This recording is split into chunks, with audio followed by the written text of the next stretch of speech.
دنیا بھر میں ہر سال 10 دسمبر کو انسانی حقوق کا دن منایا جاتا ہے۔ اس سال اس دن کا عنوان وقار، آزادی اور انصاف سب کے لیے رکھا گیا ہے۔ پاکستان انسانی حقوق کے تحفظ کے لیے ضروری قانون سازی بھی کرتا رہا ہے اور رواں سال بھی موجودہ قوانین میں بعض ترامیم کی گئی ہیں۔ اقوام متحدہ کے زیر اہتمام ہر سال 10 دسمبر کا دن انسانی حقوق کے عالمی دن کے طور پر منایا جاتا ہے۔ ہم برس ہر برس سے انسانی حقوق کا عالمی دن منا رہے ہیں، لیکن اس کے باوجود نامعلوم کیا مجبوریاں ہیں کہ مقبوضہ کشمیر سے انسانی حقوق کی بدترین خلاف ورزیوں اور ترقی یافتہ ممالک سے آزادی کے نام پر خواتین کی عصمت کی پامالی کا سلسلہ نہ رک سکا۔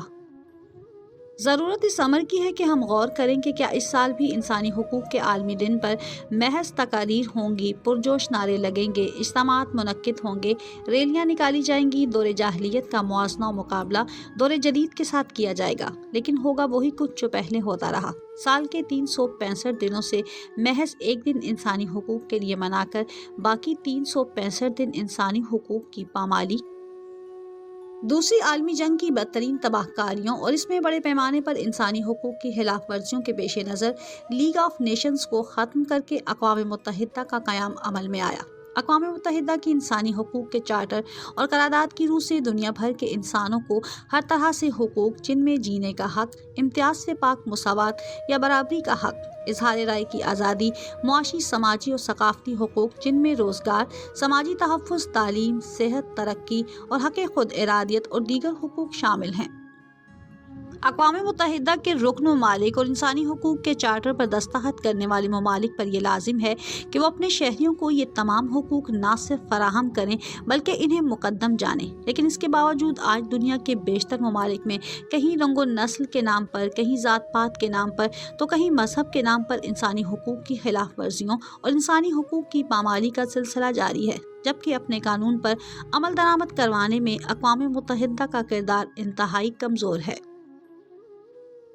17ویں صدی سے پہلے اہل مغرب میں حقوق انسانی اور حقوق شہریت کا کوئی تصور موجود نہ تھا۔ اس کے بعد بھی ایک مدت تک فلسفیوں اور قانونی افکار پیش کرنے والے لوگوں نے تو ضرور اس خیال کو پیش کیا تھا، لیکن عملاً اس تصور کا ثبوت 18ویں صدی کے آخر میں امریکہ اور فرانس کے دستوروں اور اعلانات ہی سے ملتا ہے، جبکہ بادشاہوں اور قانون سازداروں کے دیے ہوئے حقوق جس طرح دیے جاتے ہیں اسی طرح جب وہ چاہیں واپس لے سکتے ہیں، لیکن اسلام میں یہ حقوق اللہ تعالیٰ کی طرف سے دیے گئے ہیں۔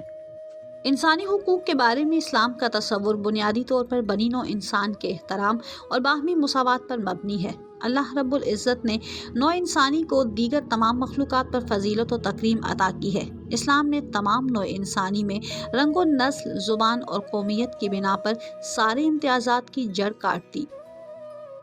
اسلام کے نزدیک یہ حق انسان کو انسان ہونے کی حیثیت سے حاصل ہے کہ اس کے ساتھ اس کی رنگ یا اس کی پیدائش کی جگہ یا اس کو جنم دینے والی نسل و قوم کی بنا پر کوئی امتیاز نہ برتا جائے، اسے دوسروں کی بنسبت حقیر نہ ٹھہرایا جائے اور اس کے حقوق دوسروں سے کم تر نہ رکھے جائیں۔ دنیا کی کوئی مجلس، قانون ساز ادارہ اور دنیا کی کوئی حکومت ان احکامات الہی کے اندر رد و بدل کرنے کی مجاز نہیں، ان کو واپس لینے یا منسوخ کر دینے کا حق کسی کو حاصل نہیں۔ دین حق اسلام انسان کو اس بات کا پابند بناتا ہے کہ کسی کا ناحق قتل نہ کیا جائے، بے حیائی نہ پھیلائی جائے، کسی کی دل آزاری نہ کی جائے، کسی کا مذاق نہ اڑایا جائے، کسی کی عزت و آبرو سے نہ کھیلا جائے اور ملک و ریاست کو خطرے میں نہ ڈالا جائے اور اس کے خلاف سازش نہ کی جائے۔ فلاح انسانی پر مبنی ان شرائط کے ساتھ تمام انسانوں کو اظہار رائے کی مکمل آزادی ہے۔